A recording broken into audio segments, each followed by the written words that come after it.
Hi students, a very pleasant and warm greetings to you all. Hope you are doing good.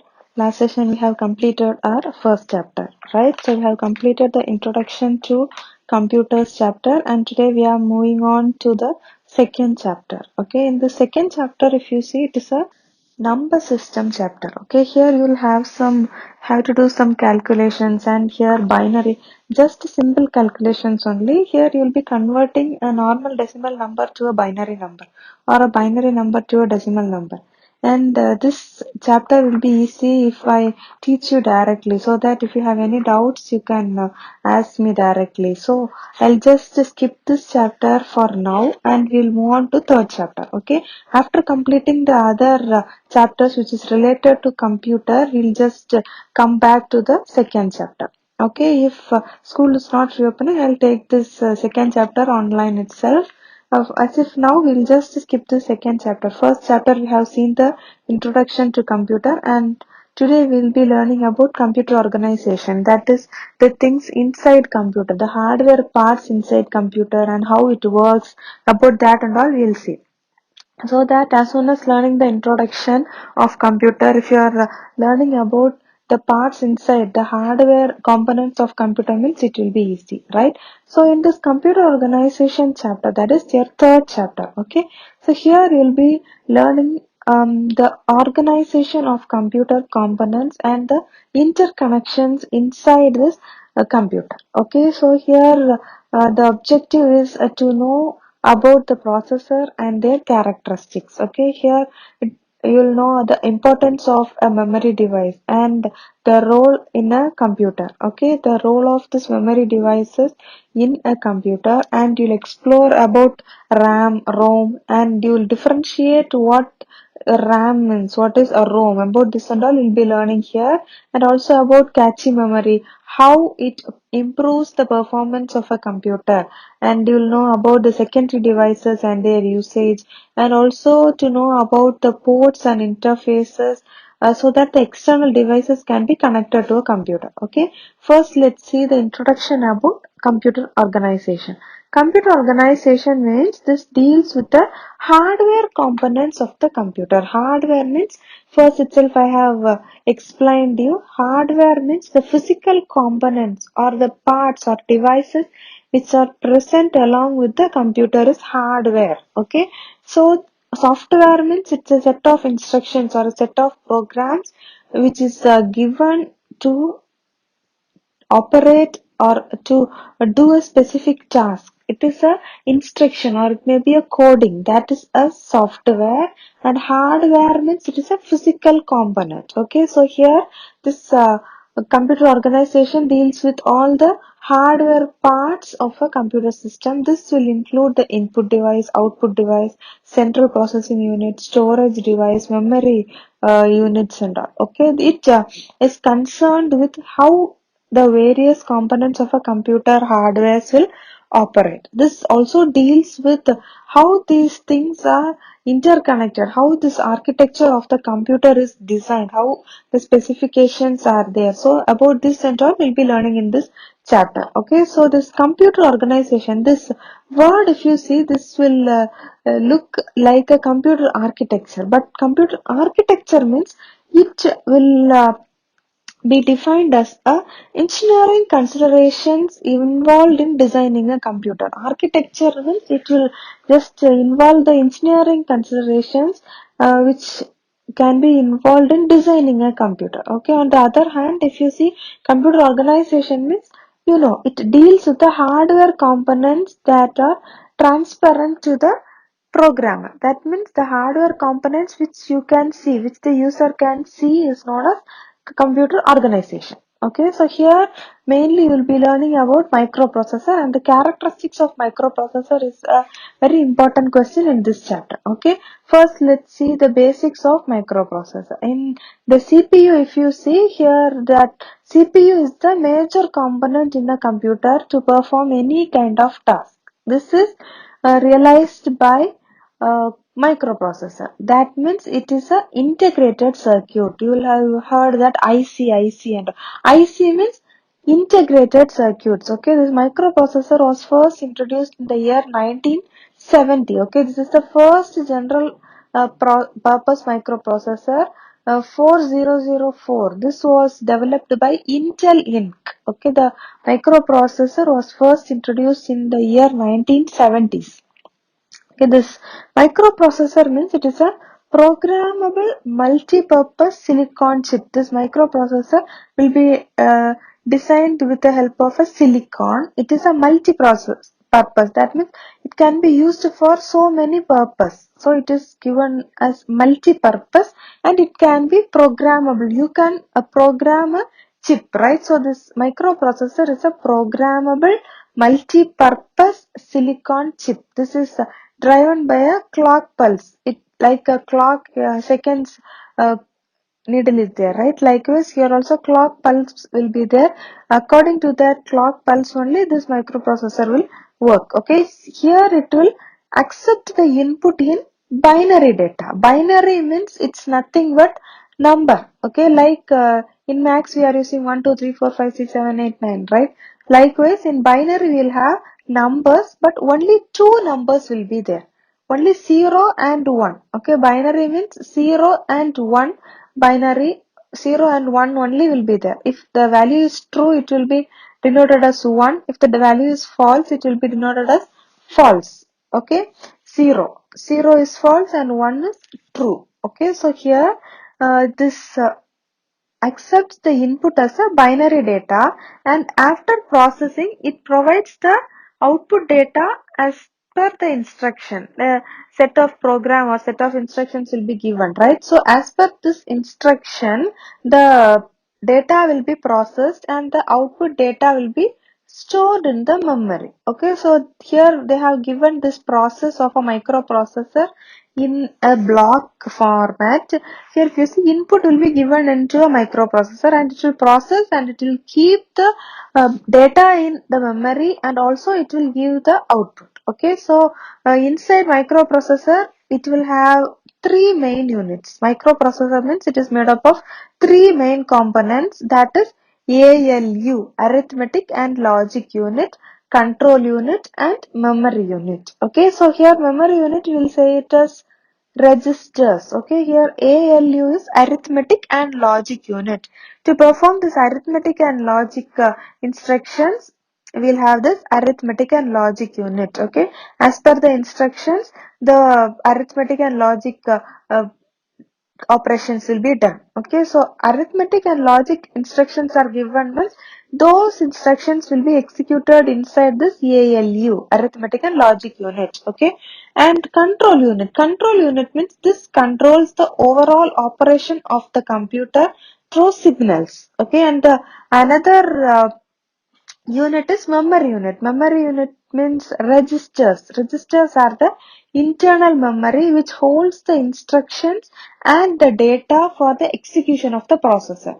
You'll be giving your data and you'll be giving an instruction to perform a task, right? So both this instruction and data will be saved inside this memory unit or saved inside this internal memory, which is called as register, and this is used for the execution of this processor. Okay, so you know what is microprocessor, and let's see the characteristics of microprocessor. Okay, microprocessor means this performs as with some characteristics. So let's see the characteristics now. First one is clock speed, and the next one is instruction set, and the next one is word size. Okay, so here three characteristics of microprocessor is given: clock speed, instruction set, and word size. Okay, clock speed. First, let's see the definition of clock speed. Okay, clock speed means every microprocessor will have an internal clock. This will be measuring or this will be regulating the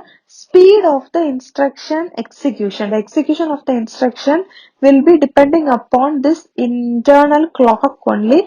As per the clock speed only, this microprocessor will work. Okay, so the speed of this microprocessor executes an instruction is called the clock speed. This is measured in megahertz, MHz or gigahertz, that is GHz. Okay, so every microprocessor will have an internal clock. This will give the execution speed, or the speed of the executed instruction will be based on this microprocessor only. So the speed at which the microprocessor executes the instruction is known as clock speed. This is the main characteristics of a microprocessor. Okay, the clock speed can be measured in megahertz or gigahertz. Okay, and the next characteristics is instruction set. A command which is given to a computer to perform any operation on a data is known as instruction. A set of instruction or set of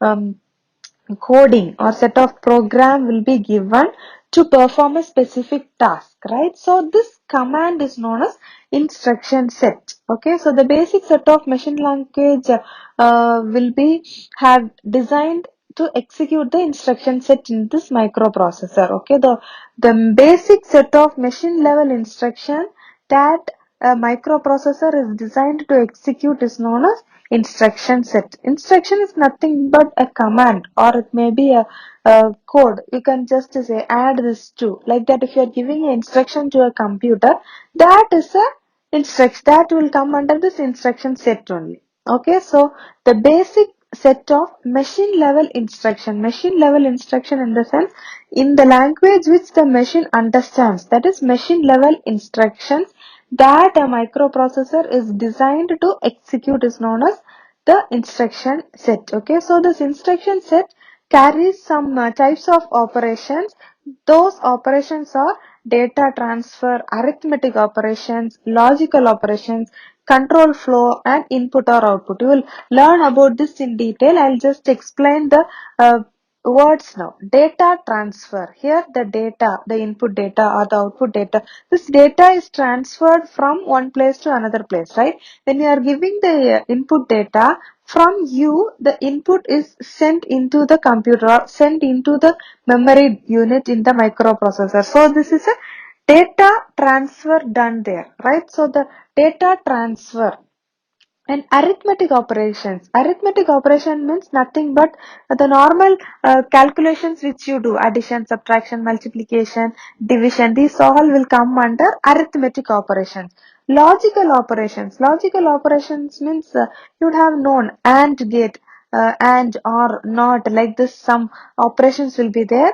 The operations will give you the output in true or false manner. So zeros and ones will be there. It will just check, and operation will have specific like addition means you will add both, like that. In logical operations also you will have some specific operations there. So and or not or XOR. So in this all operations you will have some rules. According to the rules you will get the output either as 1 or 0. 1 means true, 0 means false. Okay, so this is done in logical operations. And the next one is control flow. Control flow means it will control the operations done inside this microprocessor. And another instruction set carries out another operation like input and output operations also. Input and output means you know it already. In last first chapter itself we saw any data which is sent inside a computer means it can be done only with the input unit. And if any data has been sent to a user means it is done through output device. So this input and output also will come inside this instruction set. Okay, and the next characteristics of microprocessor is word size. The number of bits that can be processed by a processor in a single instruction is called as word size. Word size. The number of bits. How much number of bits can be processed by a processor in a single instruction, we'll say it is word size. Okay, so this word size can be determined by the amount of RAM that can be accessed by a microprocessor. Okay, the number of bits that are processed by a processor in a single instruction is called as word size.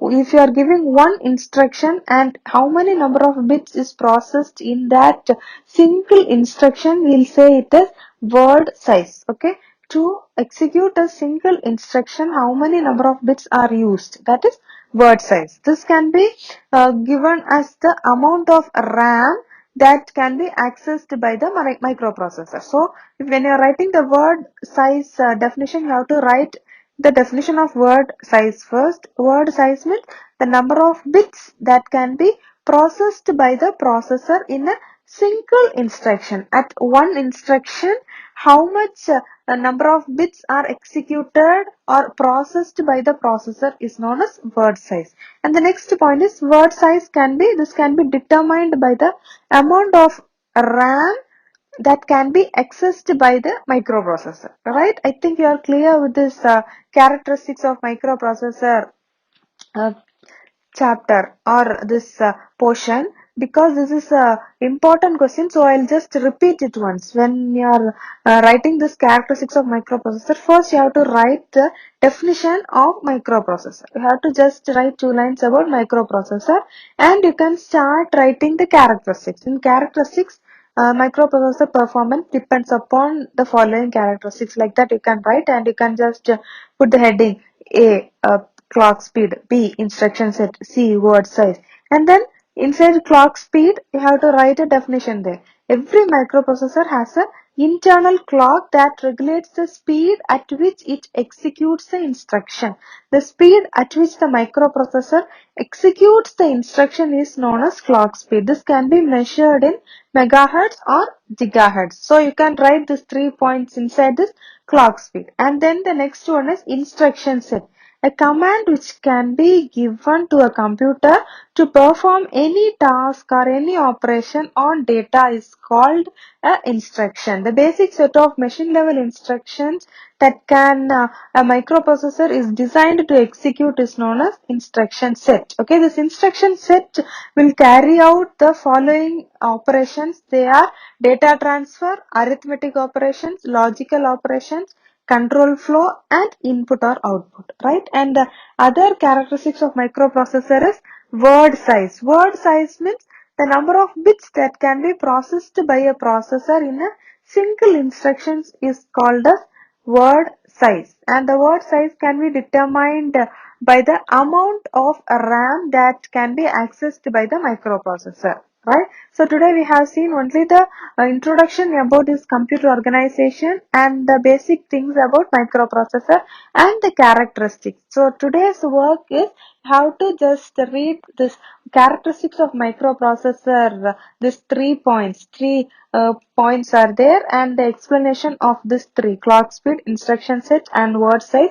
And you have to just write it down in your note. Okay. So here, first introduction, we have seen two definitions: computer architecture and computer organization. You can write these two definitions also in your note. Computer architecture means it deals with the engineering considerations involved in designing a computer. Computer organization means it deals with the hardware components that are transparent to the programmer. Okay, so these two definitions you have to write it down in your note, and write about microprocessor and then the characteristics of microprocessor, right? About data communication between the CPU and memory devices and all, we'll see it in the next session. This microprocessor characteristics is a very important question. Just note that question as a important question and write it down and learn that also today itself, right? Thank you for your valuable time. Stay home, stay safe, take care, bye.